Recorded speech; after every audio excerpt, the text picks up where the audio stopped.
जब वर्षा होती है तो ये अर्क और जवास ये अपने आप सूख जाते हैं, नष्ट हो जाते हैं वर्षा में, और सब जगते हैं, ये नष्ट हो जाते हैं।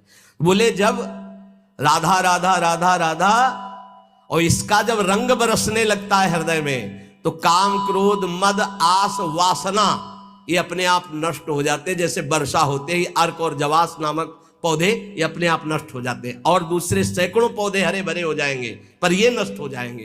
तो ऐसे ही काम क्रोध लोभ मोह मद वासना नष्ट हो जाती है, और नाना प्रकार की भाव तरंगे प्रिया प्रीतम की उठने लगती है। लोभ मोह परद्रोह दोष दुख कलि कुचाल सब तरसे लागे, इंद्री दमन अमन सब भात ही अरुचि होत अब छर से लागे, अजब रंग अनुभव बरसे लागे। कब जानो हमारी साधना रंग ला रही है? जब काम के वेग को, क्रोध के, मोह के, मद के, इन सब के वेगों को सह गए, कोई प्रभाव नहीं, अंदर से शांत। किसी से कहना मत, क्योंकि कहने से सत्ता दृढ़ होती है।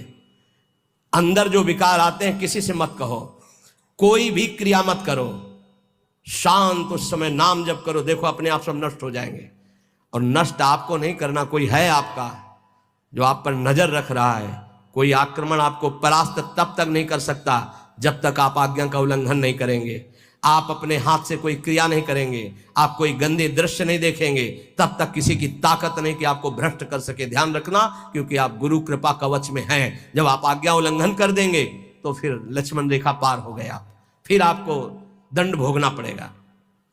लोभ मोह परद्रोह दोष दुख कलि कुचाल ये सब तरसे लागे, अर्थात वो चाहते कि मैं इसको अपने अधीन करूं, पर हिम्मत नहीं कि छू सके। किसको? जिसकी जिह्वा पे राधा राधा नाम और हृदय में गुरु कृपा का अनुभव शुरू हो गया है। इंद्री दमन ये पहचान है साधुता की, नहीं तो फिर नाटक है, पाखंड है, दंभ है। बिन विवेक वैराग्य भक्ति बिन सत्य नये को मानो, भगवत विमुख कपट चतुराई सो पाखंडे जानो, चाहे गृहस्थ हो चाहे विरक्त।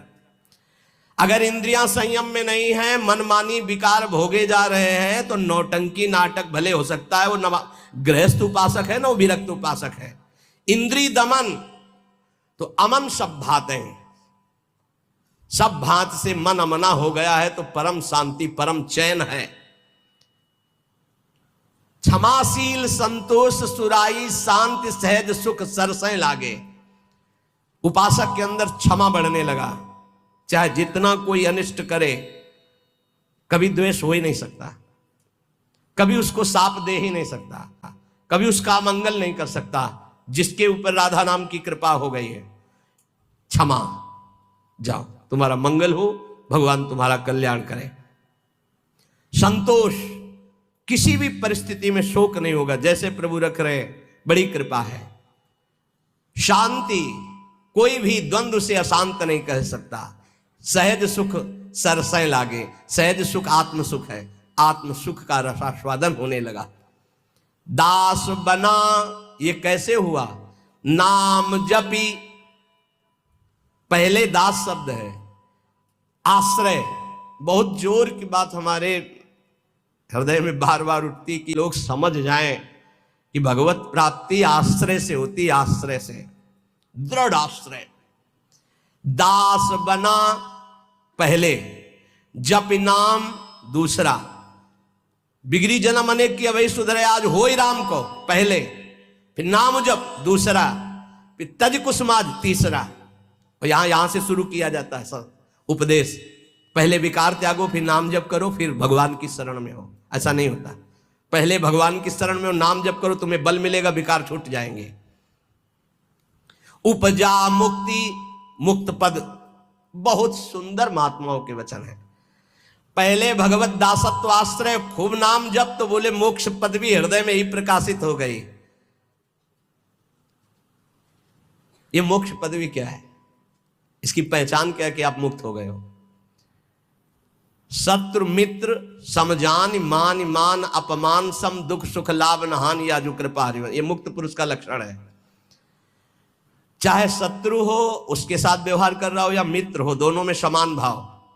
मान और अपमान में समान भाव, सुख दुख में समान भाव, लाभ हानि में समान भाव, जय पराजय में समान भाव, ये जिसके हृदय में आ गया वो मुक्त हो चुका है। गीता जी में भगवान ने कहा, निर्माण मोहाजित संग दोषाध्यात्म नित्या विनिवृत्त कामा द्वंद्व विमुक्ता सुख दुख संगई गच्छन्त अमूढ़ा। ऐसा अमूढ़ अव्यय पद का अधिकारी महापुरुष मुक्त पद में विराजमान कौन है? बोले जो मान रहित हो चुका है। मान बिल्कुल उसके हृदय में प्रियता पैदा नहीं कर पा रहा और अपमान बिल्कुल दुख नहीं पैदा कर पा रहा। अमोहा, ना अपने शरीर से मोह है, ना किसी के शरीर से मोह है। यह मुक्त पुरुष का लक्षण है। जित संग दोषा, चाहे जितने भोगों के बीच में उसका मन भोगने के लिए चलेगा ही नहीं, वो जीवन मुक्त पुरुष है। जित संग दोषा, अध्यात्म नित्या, निरंतर आत्मस्वरूप में स्थित, विनिवृत्त कामा, समस्त कामनाएं निवृत्त हो चुकी है। द्वंद्व विमुक्ता, हर द्वंद्व से वो मुक्त हो चुका है। मान अपमान सुख दुख लाभ हानि चिंता शोक भय मृत्यु, सबसे सुख दुख संगई, सुख और दुख में समान भाव। ऐसा महापुरुष परम ज्ञानी महात्मा वो जीवन मुक्त है। वो यहां कह रहे, दास बना पहुंचे मुकाम जे आंखें कहत हवाला। साधु की पहचान चिकने गाल से नहीं, साधु की पहचान उसके नेत्र से होती है, सिर्फ नेत्र से। ऐसे तो मांस मछली खाने वाले के भी गाल चमकते देखे हैं कि वो बहुत ही चिकन, तो चिकनाहट को थोड़ी साधता है, वो तो घी दूध से चिकनाहट आ जाती है। अच्छा खाओ पियो तो मांस चढ़ेगा, चिकना हो जाएगा शरीर। बोले बहुत चमक रहा है चेहरा, तो हम आपको दिखाएं कि विषयी पुरुष हो, चेहरा चमक रहा है, वो भजनानंदी है क्या? नहीं, वो खान पान का है चेहरा। दास बना पहुंचे मुकाम तो आंखें कहत हवाला। अच्युत मुनि के आश्रम में जे उड़िया बाबा पहुंचे, गंगा के किनारे है, तो देखा, जे दृष्टि दे, अरे अपने शिष्यों से कहा दौड़ो, ब्रह्मबोध संपन्न महापुरुष पधार रहे हैं।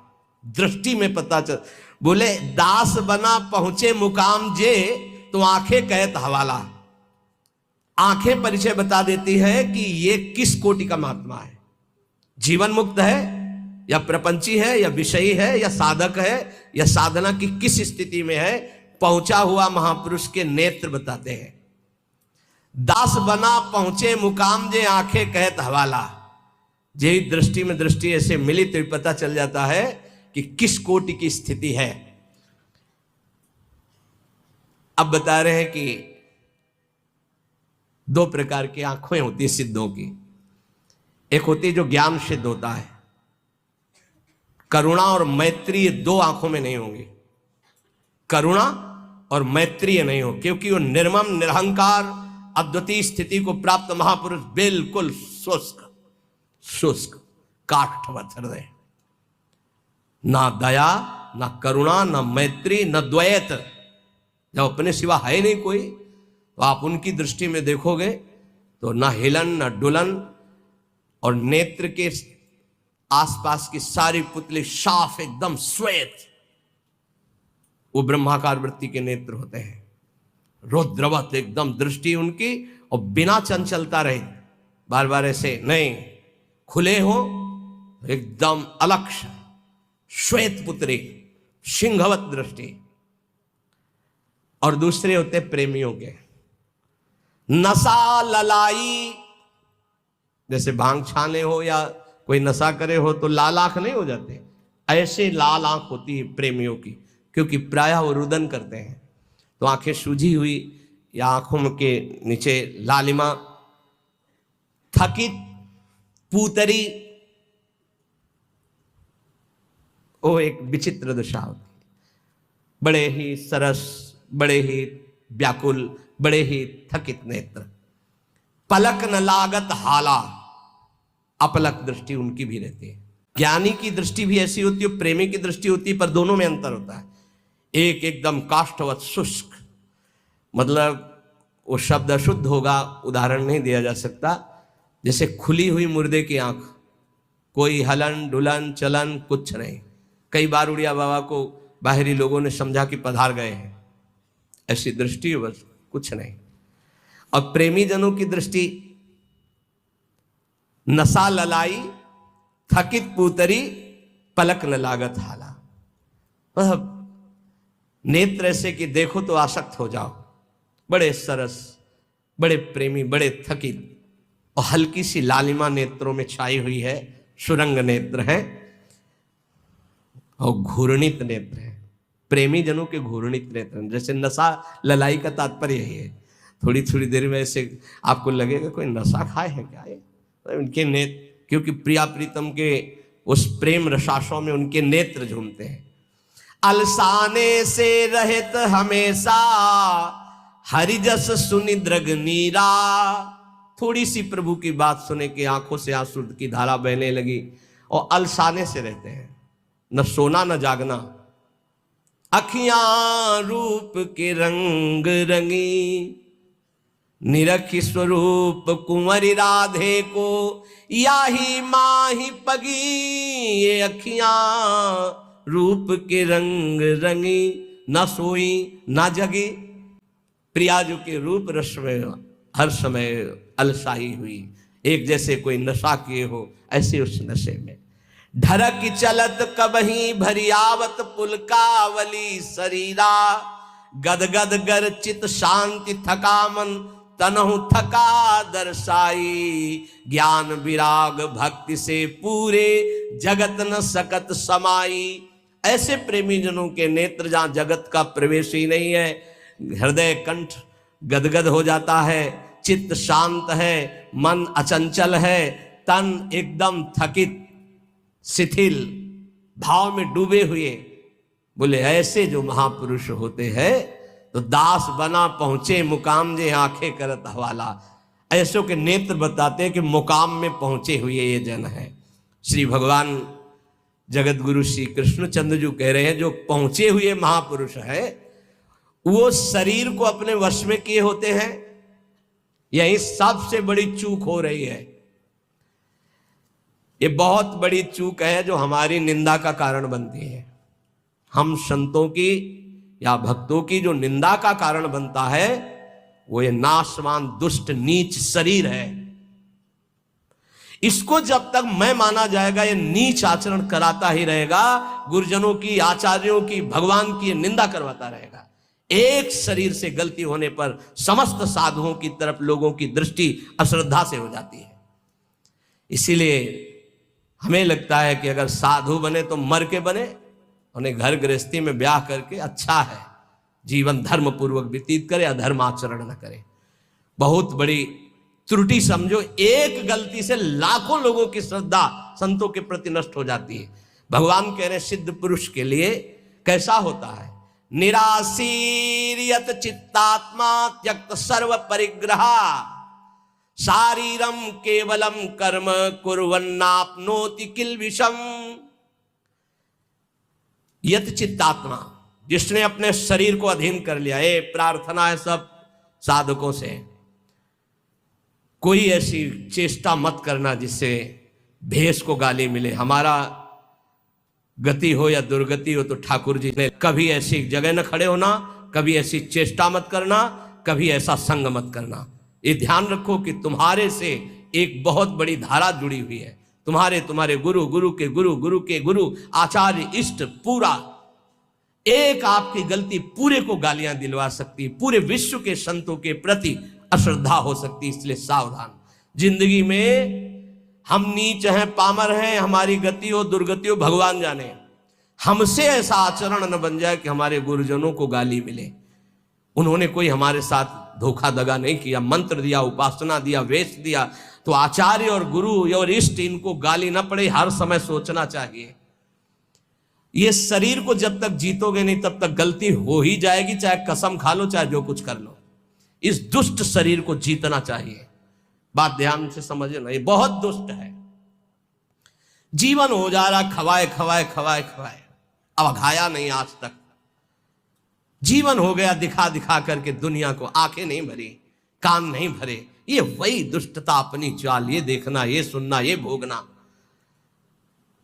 यह चित्तात्मा सांसारिक आशाएं और इच्छाएं जब तक है शरीर को वश में नहीं कर सकते। साधुओं के वैराग्य मार्ग में या भगवत भक्त होकर के चेहरा बनाने की जरूरत नहीं है, स्वरूप बनाने की जरूरत। स्वरूप को प्रकाशित करो, पूरा विश्व नमन करेगा। चेहरा तो नौटंकी नाटक वाले बनाते हैं, जब थोड़ी देर के लिए साधु बनते हैं, वो बनाते हैं जिससे पूरा साधुता का हम रोल कर सके। हम रोल नहीं करते, हम उस मार्ग में चलने वाले पथिक हैं। साधुता का रोल 2 घंटा कोई कर सकता है, लेकिन जीवन भर साधु बन के रहना वो बहुत कठिन बात है। इसलिए ये नहीं, हम भगवत मार्ग के पथिक। हमारा कोई भी बाहरी शारीरिक नाटक ऐसा नहीं होना चाहिए जो धर्म विरुद्ध हो, बिल्कुल समझ के चलना चाहिए। आज आचार्यों गुरुजनों के चरणों में बैठ करके साधुता का भाव नहीं। लाल कपड़ा हम या पीले कपड़ा हम पहने, इसके बाद यहां से बढ़िया महकुआ तेल लगा के ऐसे, ये कौन से शास्त्र में लिखा है? तुम्हारी कौन सी परिपाटी, कौन सा भेष ऐसा है? बिल्कुल नहीं। आज कोई टोकने वाला नहीं, इसीलिए बहुत से बिना गुरु प्रदत्त वेश धारण किए और वो मनमानी आचरण करते हो कहा जाता साधु। पहने पैजामा कुर्ता कहा जाता साधु। साधु पैंट शर्ट पहने कहा जाता साधु। बड़ा बड़ा टाइटल लिखा जाता है। अब उनके जब आचरण होते तो बोले अमुक संत भ्रष्ट हो गया। संत परिपाटी देखो, संतों की मर्यादा देखो, संतों के चरणों में बैठकर जो साधुता सीखी जाती है वो कब हुआ? इसलिए यत चित्तात्मा भगवान कह रहे हैं, यत चित्तात्मा। बहुत अच्छे से समझ लो, संसार में जब तक शरीर के भोगने की कोई भी आशा रहेगी तो साधुता नहीं टिक पाएगी। बहुत इसे धैर्यपूर्वक, सांसारिक इच्छा, सांसारिक भोगों की चाह, इससे तुम्हारा शरीर अपवित्र हो जाएगा। तुम्हारे द्वारा ऐसे आचरण होंगे जिससे तुम्हारी साधुता नष्ट हो जाएगी। शरीर और इंद्रिय और मन के वशीभूत होकर के जो आचरण किया जाता है वो निश्चित अपवित्र है और वो अधर्म होगा और वो गालियां दिलवाने वाला ही होगा।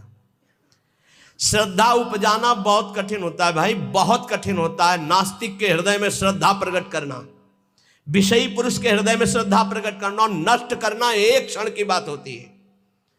जन्म जन्मांतरों की सुकृत एकत्रित होने पर श्रद्धा होती है और एक चेष्टा पूरी लाखों की श्रद्धा नष्ट कर देगी। लाखों का मंगल करने का पाप लगेगा उसको और वो दुर्गति को प्राप्त होगा। इसलिए साधु वेश में बहुत होश में, ये कोई खिलवाड़ नहीं है। ऐसे लोग करते तो खिलवाड़ नहीं, सारी जिम्मेवारी है आपकी।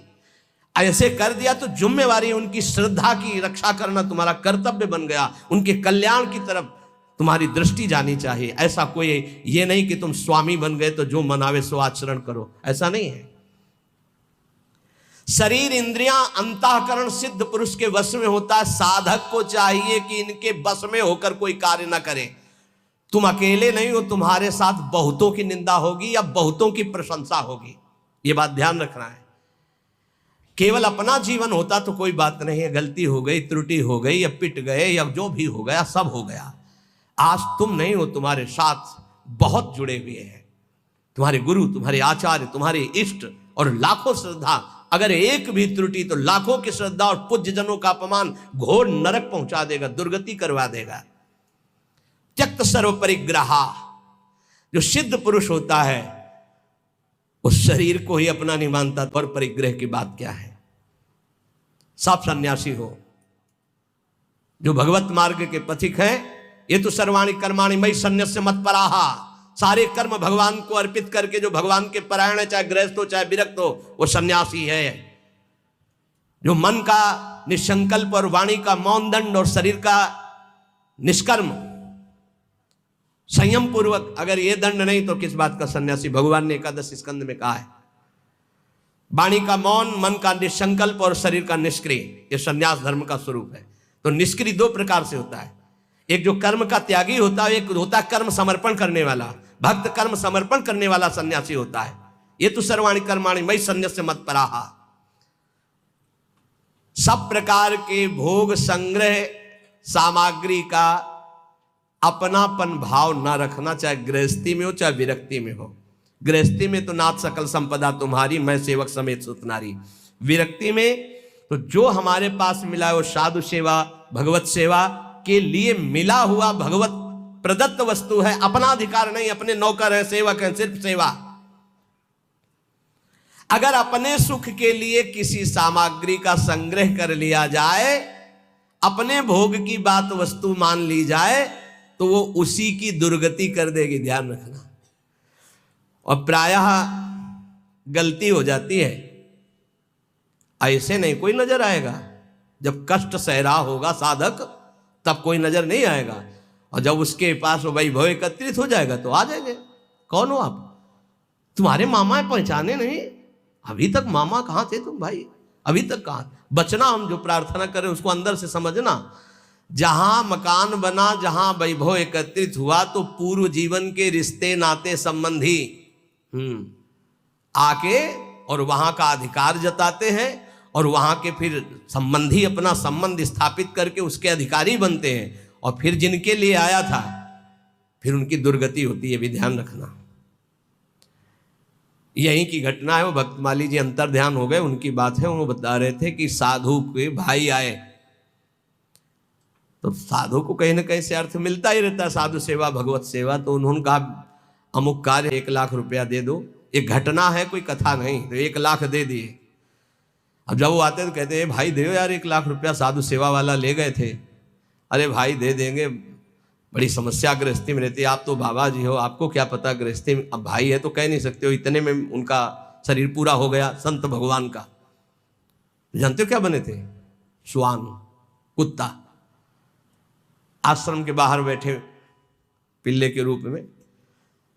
तो किसी महापुरुष को स्वप्न दिया कि मेरा उद्धार करवा दो, मेरे से गलती हो गई। 1 लाख रुपया अपने भाई को देने के कारण मेरी गति बिगड़ गई, और मैं वृंदावन में ही अमुक आश्रम का हूँ, अमुक अमुक हूँ, सामने बैठा हुआ हूँ, आप आके मुझे देख लीजिए, मैं आपको पहचानता हूँ। तो वहाँ गए तो बहुत हष्ट-पुष्ट एक पिल्ला बैठा था, पुचकारा और गोद में उठाया। बोले महाराज आप चिंता मत करो, अब आपका कल्याण होगा। उसके भाई के पास गए और कहा होश में जैसे बने तैसे चुपचाप 1 लाख रुपया मैं ब्याज सहित दो, नहीं हम तुम्हारे पास शासन अपना जब लागू करेंगे तो आप परेशान हो जाओगे। तुम्हारे भाई की दुर्गति हो गई जो महात्मा थे। वहां से पैसा लाए, फिर आश्रम में भंडारा किया, और फिर कुत्ता का कुछ दिनों में शरीर शांत हो गया, वो अपनी गति को प्राप्त हो। समझो, वैभव जहां बढ़े तो संसार के सेवा के लिए वैभव मिलता है। साधु सेवा, गौ सेवा, भगवत सेवा। और घर वाले, परिवार वाले, बिटिया का ब्याह है, हमारे सारे पैदा किया था क्या?